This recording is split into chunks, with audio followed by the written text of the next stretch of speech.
14 de janeiro de 2021. Uma ligação desesperada para o 911 quebrou o silêncio de uma tarde comum em Simpsonville, Carolina do Sul. Uma mulher alegava que sua filha de 3 anos estava engasgando com água.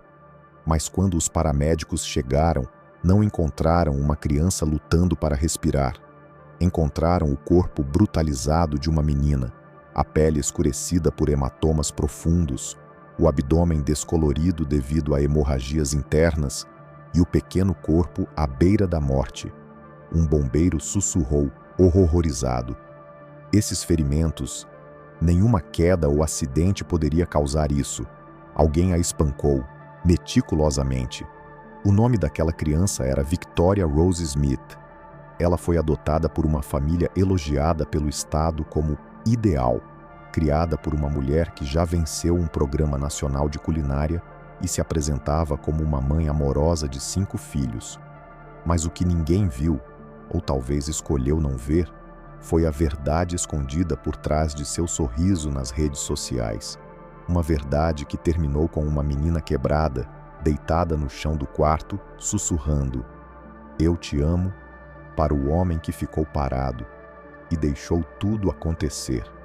Hoje, vou contar a história de Victoria, de como uma criança retirada da mãe biológica para sua própria segurança foi colocada em um lar que se tornaria sua sentença de morte. Vamos começar conhecendo quem realmente foi Victoria, antes que o sistema falhasse com ela.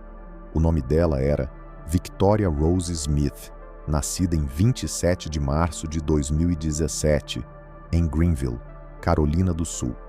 Desde o momento em que veio ao mundo, sua presença irradiava calor. Com bochechas rechonchudas, olhos curiosos e brilhantes, e uma risada capaz de derreter o coração mais frio, Victoria não era apenas um bebê. Ela era uma pequena luz na vida de todos ao seu redor. Carinhosamente chamada de Tori, Victoria era a caçula de 3 irmãos. Tinha 2 irmãos mais velhos, Jaden e Colton, que se apaixonaram pela irmãzinha desde o primeiro instante. Juntos, formavam um trio barulhento e cheio de alegria, brincando, rindo e, às vezes, aprontando como qualquer criança. Em fotos de família dos primeiros anos, Victoria aparece sempre radiante. Em uma, ela estende a mão para o colar da mãe com olhos arregalados.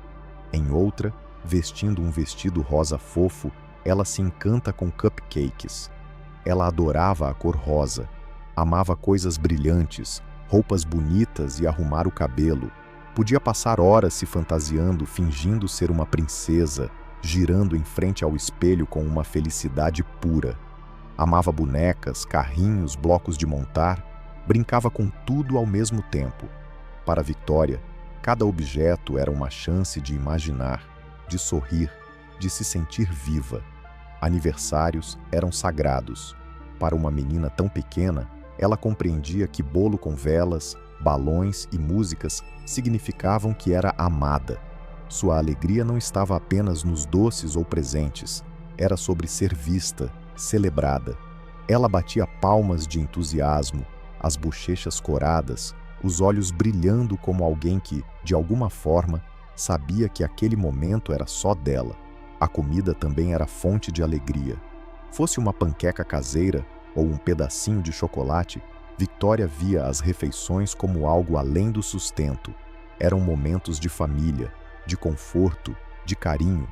Nunca comia com pressa. Saboreava cada pedacinho como se aquilo fizesse parte de um ritual feliz. Ninguém poderia imaginar que esse comportamento tão inocente, comer devagar, um dia se tornaria o motivo de sua morte. Victoria não era apenas linda, ela era cheia de vida, doce, charmosa e espirituosa. Todos que a conheceram lembravam de algo especial. O jeito como inclinava a cabeça ao sorrir, a pequena covinha na bochecha esquerda, ou como chamava a mãe de mamãe com aquela voz suave de bebê. Sua alegria era contagiante, seu amor era puro, e isso tornava seu sofrimento e seu fim ainda mais insuportáveis. Agora vamos voltar no tempo para entender a família em que ela nasceu e o sistema que a tirou de lá. Victoria Rose Smith nasceu em um lar modesto, mas cheio de amor. Sua mãe, Cassandra Cassie Smith, era jovem, exausta e fazia o melhor que podia. Com 3 filhos pequenos sob o mesmo teto e recursos limitados, os dias eram longos, as noites muitas vezes insones, mas nunca faltou amor. A família não era rica. Cassie e seu companheiro, Bradley, viviam de salário em salário. Mesmo assim, criaram um mundo onde os bolos de aniversário eram feitos em casa. O riso ecoava pela sala e a hora de dormir significava livros de histórias e abraços quentinhos. Cassie registrava tudo: o primeiro sorriso de Victoria, os primeiros passinhos, suas mãozinhas rechonchudas agarrando brinquedos. Nas fotos, não se via perigo. Via-se uma mãe que amava intensamente seus filhos. Mas o sistema viu algo diferente. Quando Victoria nasceu, foi detectado um pequeno traço de maconha em seu organismo, um sinal de alerta automático para o Departamento de Serviços Sociais da Carolina do Sul, DSS. Não importava que Victoria estivesse saudável, segura, claramente amada. O que se seguiu foi um ciclo exaustivo de visitas domiciliares, inspeções e pressão crescente. Cassie tentou seguir todas as exigências, compareceu a todas as consultas, cumpriu cada requisito, mas a vigilância só aumentava. Então veio o momento que mudou tudo. Certa noite, após quase 24 horas acordada, Cassie adormeceu exausta no sofá. A bebê havia chorado a noite inteira. Os meninos precisavam de café da manhã, e ela ainda precisava se arrumar para o trabalho. Enquanto dormia, os filhos mais velhos, assustados com o silêncio, correram até a casa de uma vizinha. Alarmada, a vizinha chamou a polícia. Para os assistentes sociais, aquilo foi a gota d'água. Não importava que nenhuma criança estivesse ferida. Não importava que Cassie tivesse simplesmente alcançado o limite que todo pai ou mãe teme. O que ela precisava era de apoio, mas o que recebeu foi um prancheta e uma caneta. "Assine os papéis", disse a assistente social. "Vamos encontrar uma família melhor para seus filhos. Eles estarão mais seguros." Cassie, aterrorizada com a possibilidade de perder os filhos definitivamente na justiça, assinou a entrega voluntária. Naquele momento, com as mãos trêmulas, ela sem saber assinava o destino de sua filha. Victoria e os irmãos foram colocados com a família West, pais adotivos experientes que ofereciam estabilidade e carinho. Ali, Victoria floresceu. Brincava, sorria, acreditava ser uma princesa. Suas bochechas voltaram a encher, seus olhos brilhavam. Cassie ainda fazia visitas durante esse período, e Victoria corria para seus braços, rindo e chamando "mamãe". Ainda havia esperança de reunificação. Parecia possível. Mas em 2020, o DSS tomou uma decisão final e irreversível. Eles estavam buscando uma adoção permanente. E no papel, os Robinson pareciam perfeitos. Ariel e Jerry Robinson, um casal jovem, carismático, religioso, se ofereceram para adotar as 3 crianças. Ariel tinha mestrado pela Clemson University. Jerry era calmo, estável. Já tinham 2 filhos biológicos. Para o Estado, era o desfecho ideal. Para quem conhecia de verdade a pequena Victoria, era o começo de um pesadelo. Vamos agora entender o que aconteceu dentro da casa dos Robinson. Em março de 2020, Victoria e seus irmãos foram morar na casa da família Robinson, na rua Selwood Circle, em Simpsonville, Carolina do Sul. À primeira vista, tudo parecia um conto de fadas. Ariel Robinson era vibrante e carismática, ex-comediante, apresentadora de podcast e, em breve, uma personalidade nacional da televisão. Naquele mesmo ano, ela venceu o reality show Worst Cooks in America, do canal Food Network, e levou para casa o prêmio de $25 mil. Em entrevistas, ela se dizia orgulhosa por ser mãe de 5 filhos e celebrava sua família misturada. As redes sociais de Ariel estavam repletas de fotos. Crianças sorrindo, passeios em família Enfeites de Natal. Para o Departamento de Serviços Sociais, DSS, aquilo era a prova de que o sistema funcionava. Mas por trás das câmeras, o conto de fadas era uma ilusão. E Victoria, aquela menina alegre de vestidos cor-de-rosa, começou a desaparecer aos poucos. Com o passar dos meses, surgiram pequenos sinais. Suas bochechas emagreceram. Seus olhos perderam o brilho.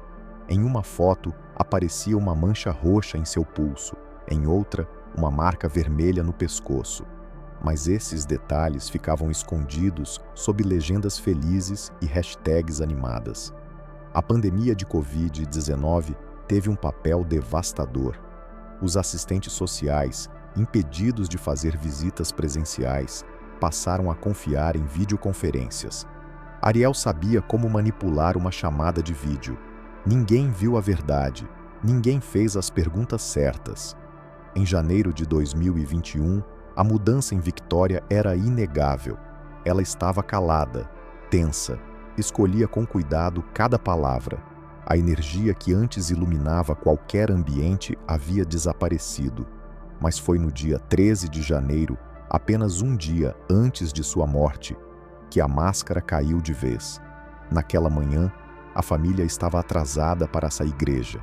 Victoria, tomando café da manhã no carro, vomitou sem querer em seu vestido. Já na igreja, uma testemunha a viu parada no banheiro, só de calcinha, tremendo de frio, enquanto Ariel lavava o vestido na pia.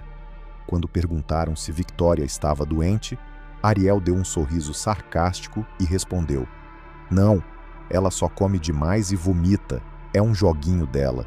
Mais tarde, Ariel disse à menina: "Garotas que vomitam merecem sentir frio." Ninguém interveio. Em casa, naquela tarde, Jerry deu banho em Victoria e percebeu um hematoma escuro em suas costas. Ele não disse nada, não fez nada. Um momento que poderia ter mudado tudo, simplesmente passou. Na manhã seguinte, 14 de janeiro de 2021, Victoria daria seu último suspiro. Os irmãos mais velhos foram para a escola. Victoria ficou sozinha com Ariel. Jerry estava no quintal, trabalhando. A menina sentou-se para comer panquecas. Devagar demais. Para Ariel, aquilo não era infância, era desobediência. Jerry testemunhou depois que ouviu tudo. Os gritos, o choro, os sons das agressões. Por mais de 1 hora, ele ficou do lado de fora, jardinando, evitando, fingindo que não escutava. Quando finalmente entrou, encontrou Ariel em pé sobre Victoria, segurando um cinto. A criança jazia imóvel no chão, quase sem respirar. "Você foi longe demais", disse Jerry, mas ele não chamou socorro. Ainda não. Eles deram um banho com sal de Epsom, tentando diminuir o inchaço. Jerry saiu para comprar Tylenol. Victoria estava morrendo, e seus pais tratavam seus ferimentos como se fosse apenas uma febre comum. Deitada na cama, com o corpo frágil e machucado, Victoria sussurrou: "Eu te amo." Segundo Jerry, essas foram as últimas palavras que ouviu dela. Às 14h16, Ariel ligou para o 911, dizendo que a menina havia engasgado com água. Mas os socorristas sabiam a verdade. Os hematomas não vinham de uma queda. O corpo de Victoria estava coberto de cortes, contusões e traumas internos tão graves que lembravam os de uma vítima de acidente de carro. Victoria morreu às 17h05, cercada por médicos que nada puderam fazer para salvá-la. 5 dias depois, no exato dia em que sua adoção seria oficialmente concluída, Ariel e Jerry Robinson foram presos por homicídio decorrente de abuso infantil. Mas o que aconteceu depois? Quando os socorristas chegaram à casa dos Robinson, a 14 de janeiro de 2021, bastaram apenas alguns segundos para perceberem que aquilo não tinha sido um acidente. O pequeno corpo de Victoria apresentava sinais inconfundíveis de abusos prolongados e brutais. O abdômen estava negro e azul. As coxas internas mostravam hematomas agrupados. O rosto estava pálido, os lábios secos e a respiração quase inexistente. Um dos bombeiros murmurou: "Isto não foi uma queda, são lesões de uma surra violenta." Victoria foi levada de urgência para o hospital Prisma Health Greenville Memorial, onde os médicos lutaram para a salvar. Mas o que encontraram dentro do seu corpo foi devastador: hemorragias internas, vasos sanguíneos rompidos e traumas por impacto tão severos que se assemelhavam aos vistos em vítimas de colisões a alta velocidade. Apesar de todos os esforços, às 17h05, Victoria Rose Smith foi declarada morta. O caso passou imediatamente de suspeita de negligência infantil para homicídio por abuso infantil. No dia seguinte, Ariel e Jerry Robinson foram presos. Durante os interrogatórios, Ariel alegou que Victoria se magoava facilmente e tinha pele sensível. Culparam os filhos biológicos, dizendo que um deles tinha problemas de raiva e muitas vezes agredia a menina. Mas as provas contavam outra história. O médico legista testemunhou mais tarde que nunca tinha visto lesões internas tão graves numa criança tão pequena. Especialistas médicos confirmaram que o trauma ocorreu dentro da hora anterior à morte de Victoria, coincidindo com o momento em que Jerry admitiu ter ouvido Ariel aos gritos e a bater na menina. Em abril de 2022, Jerry Robinson declarou-se culpado por cumplicidade em homicídio por abuso infantil. Admitiu que tinha conhecimento dos castigos violentos de Ariel. Descreveu como Ariel batia Victoria com cintos e tábuas de madeira, especialmente quando ela comia devagar demais. Chegou até a confessar que, por vezes, retirava comida do prato de Victoria para tentar poupá-la às punições. Testemunhou que na manhã da morte de Victoria ouviu tudo, os gritos, as agressões, mas optou por ficar no jardim a tratar das plantas, em vez de intervir. Depois veio o julgamento de Ariel Robinson, em maio de 2022. No tribunal, Ariel mudou a versão dos factos. Agora afirmava que Jerry era o verdadeiro agressor. Disse que ele tinha problemas de raiva e que ficava sozinho com as crianças. Mas o júri não se deixou convencer. Vídeos antigos de Ariel a fazer stand-up comedy vieram à tona, incluindo trechos em que fazia piadas sobre bater em crianças na garganta. A imagem pública da mãe doce e progressista desfez-se sob o peso das suas próprias contradições. Um dos momentos mais devastadores ocorreu quando uma médica da unidade de cuidados intensivos pediátricos testemunhou: "Estas lesões eram insustentáveis. A força utilizada rasgou tecido sobre tecido. Isto não foi disciplina, foi tortura." Após 4 dias de testemunhos e apenas 90 minutos de deliberação, o veredito foi dado: culpada. Ariel Robinson foi condenada-se à prisão perpétua, sem possibilidade de liberdade condicional. Jerry Robinson recebeu uma pena de 20 anos, com crédito pelo tempo já cumprido. O canal Food Network removeu imediatamente a temporada do programa Worst Cooks in America, em que Ariel participou de todas as plataformas. E no início de 2025, quando Ariel recorreu da sentença, o tribunal negou o pedido de novo julgamento. Ela continua presa, tendo já recebido várias sanções disciplinares por insubordinação e má conduta sexual no estabelecimento prisional. Mas para além do tribunal, a história de Victoria despertou uma indignação mais profunda.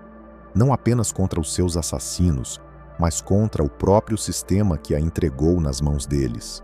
A notícia da morte de Victoria Rose Smith se espalhou como fogo, e com ela surgiu uma onda crescente de luto coletivo, indignação e incredulidade. Uma menina linda de apenas 3 anos, retirada da guarda da mãe biológica em nome da proteção, havia sido colocada nos braços de uma assassina. A sensação de traição era sistêmica, deliberada e imperdoável. Em comunidades por toda a Carolina do Sul, especialmente em Greenville e Simpsonville, o público exigia respostas. Como uma mulher tão celebrada publicamente e tão amplamente investigada, poderia assassinar brutalmente uma criança sem que ninguém percebesse? Por que o Departamento de Serviços Sociais, DSS, não interveio, especialmente depois que sinais de abuso começaram a aparecer nas fotos? E por que as visitas dos assistentes sociais ainda estavam sendo feitas virtualmente, meses após o início da pandemia? Essas perguntas não ficaram sem resposta. Michelle Herpes, tia de Victoria, recusou-se a permitir que a morte da sobrinha se tornasse apenas mais uma estatística. Ela se tornou a voz que Victoria não tinha mais, pressionando legisladores, aparecendo na televisão e organizando apoio popular para o que viria a se tornar a Lei de Victoria, Victoria's Law. Essa proposta de legislação, apresentada na Carolina do Sul, tinha como objetivo reforçar a fiscalização de lares adotivos e temporários, com uma mudança fundamental. Visitas presenciais e sem aviso prévio passariam a ser obrigatórias, mesmo após a finalização legal da adoção. Nada mais de chamadas de vídeo, nada mais de confiança cega nas aparências. Se alguém tivesse entrado de surpresa na casa dos Robinson, Michelle disse, Victoria ainda estaria viva. O projeto de lei recebeu apoio de diversos setores políticos, defensores do bem-estar infantil, líderes religiosos, ex-pais adotivos e até funcionários do próprio DSS clamavam por reformas. Veículos de mídia de todo o país divulgaram a história, não apenas pelo horror, mas porque ela expôs uma verdade frágil. O sistema criado para proteger as crianças pode, às vezes, se tornar o motor da sua destruição. Na internet, a hashtag #Justiça por Victoria ficou entre os assuntos mais comentados durante semanas. Milhares de pessoas publicaram homenagens, compartilharam fotos de Victoria e acenderam velas virtuais em sua memória. Outras vieram a público com suas próprias histórias, de guarda perdida, reintegrações fracassadas e crianças colocadas em lares perigosos. Victoria tornou-se um símbolo, um nome que atravessou a burocracia e lembrou ao mundo o que realmente está em jogo. Em seu funeral, realizado em Travelers Rest, na Carolina do Sul, Cassie colocou um ursinho de pelúcia sobre o pequeno túmulo da filha. O mesmo estado que havia tirado sua criança em vida quase a impediu de enterrá-la, obrigando a família a lutar até pelo direito de sepultá-la. E mesmo assim, a história de Victoria não terminou, porque cada vez que seu nome é pronunciado, cada vez que uma nova família adotiva é visitada sem aviso prévio, cada vez que um legislador levanta a voz, Victoria vive novamente, em propósito, em proteção, em memória. Mas qual é a mensagem duradoura dessa tragédia? O que a curta vida de Victoria deixa como legado? O que você faria se visse uma criança tremendo em um banheiro de igreja, seminu, arrepiado com medo? Você pararia? Faria perguntas? Interviria? Porque, nos últimos dias de Victoria, pessoas viram, e mesmo assim, ninguém fez nada. Victoria Rose Smith viveu 3 anos, 9 meses e 18 dias. Ela trouxe cor ao mundo, tutus cor-de-rosa, sapatinhos com glitter, sonhos de casinha de boneca. Ela dava risadinhas com os irmãos, girava com vestidos de princesa, chamava a mãe de mamãe e batia palmas quando as velas eram acesas no seu aniversário. Ela era uma criança em todos os sentidos, vulnerável, confiante, cheia de luz. E essa luz foi apagada, não em um beco escuro, não pelas mãos de um estranho, mas dentro de uma casa nos subúrbios, atrás de um sorriso pronto para as câmeras, enquanto o sistema assistia de longe. Deixe isso te atingir. Costumamos dizer a nós mesmos que o abuso acontece em outras famílias, em lugares quebrados, mas a verdade é que ele pode se esconder atrás de currículos perfeitos, sorrisos encantadores e fotos no Instagram com filtros. Ele se esconde onde a fiscalização é fraca, onde a conveniência substitui a cautela, onde ninguém está disposto a perguntar: você está bem? A morte de Victoria não é apenas uma tragédia, é um chamado à ação. Se você trabalha na proteção à infância, seja a voz que não ignora os sinais silenciosos.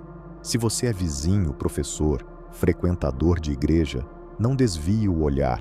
Faça perguntas, exija respostas, confie nos seus instintos, porque o silêncio pode ser fatal. Victoria não teve a chance de crescer. Ela nunca vai entrar no jardim de infância, nunca vai perder o primeiro dentinho, nunca vai aprender a andar de bicicleta, mas ela ainda pode salvar vidas, se deixarmos que sua história seja mais do que uma manchete. No Crime Line, contamos essas histórias não para chocar, mas para lembrar, para buscar justiça, para provocar mudança. Então, se essa história te tocou, compartilhe. Fale sobre Victoria, diga o nome dela, diga em voz alta, porque nenhuma criança deveria sussurrar "Eu te amo" com seu último fôlego e ser respondida apenas com silêncio. Descanse em paz, pequeno anjo.